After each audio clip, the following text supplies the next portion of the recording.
When we started out to build a Demon, we didn't start out to compete with anyone else in the industry.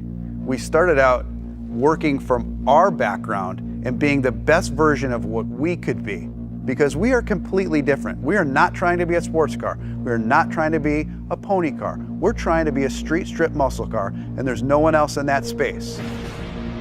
We decided very early on in the project that the key to success on this car was going to be the last tenth. And I don't mean the 1/10 of a second in the quarter mile. I mean that last 1/10 of effort that was going to push you beyond an interesting stat into a stat that had never been done before. I mean, you start at the top of the list, drag radials. No one's ever put drag radials on a car. They've been available in the marketplace, but they've never been put on a production car. That's a first that we're very proud of. Transmission. No one has ever put a trans brake in a production car. No one has used the air conditioning system to cool the intercoolers. The Demon engine is all new. It's not a tuned up version of our Hellcat engine. The only part that carries over is the cylinder head. We deck honed the block, which is something you see on high-end race car engines. New crankshaft, new connecting rods, new pistons, new camshaft, all new valve train, and a new larger 2.7 liter supercharger. So all of those things that make it a dedicated drag car, all of those things that make it awesome on the strip, you can completely modify. You can make this car as comfortable or as crazy as you want it to be. The two most common questions I get on Demon: number one, why'd you build a car like this? And the second question after that, how much horsepower does it have? And I always tell everybody, I'll tell you the horsepower, it's amazing, but I want to explain to you the full performance package and everything that that horsepower enables. I'm going to walk you through a virtual run of what it's like to drive a Demon. You strap yourself into a 4-point harness, take your red key, fire up the most powerful V8 production engine ever put in a car.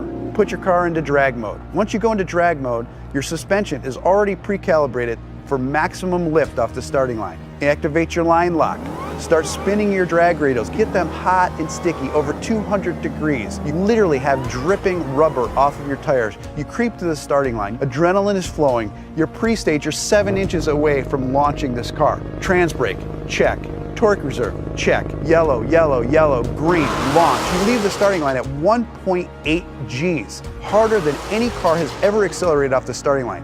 That force puts a ton of weight on the rear end of this car, forcing the front end up in the air. It pulls a wheelie. First gear, second gear, 0 to 30 in 1 second. Third gear, you're now at 60 miles an hour in 2.3 seconds. Fourth gear, 5.1 seconds, you're doing 100 miles an hour. Now things are starting to settle in. You're really getting into this time warp and things are happening so fast. You're getting close to the end of the track. You're now doing 140 miles an hour as you cross the finish line in 9.65 seconds. You have just driven this production car faster than any production car has ever finished the quarter mile. So fast, in fact, that after the NHRA certified that time, they banned it from competition. And it took 840 horsepower and 770 pound-feet of torque to do that. Being banned from the NHRA with this car at first sounds like a negative, but reality is it's really huge street credibility for this car. Even the National Hot Rod Association says you've pushed too far. You've done too much. You've broken a record that's not supposed to be broken in a production car. To me, that letter's a badge of honor.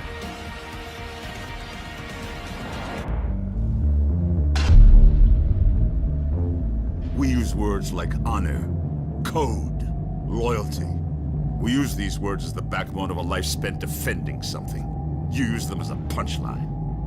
We have neither the time nor the inclination to explain ourselves to a man who rises and sleeps under the very blanket of the freedom that we provide and then questions the manner in which we provide it.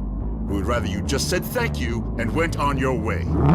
You don't want the truth, because deep down at places you don't talk about at parties, you want us on that road. You need us on that road.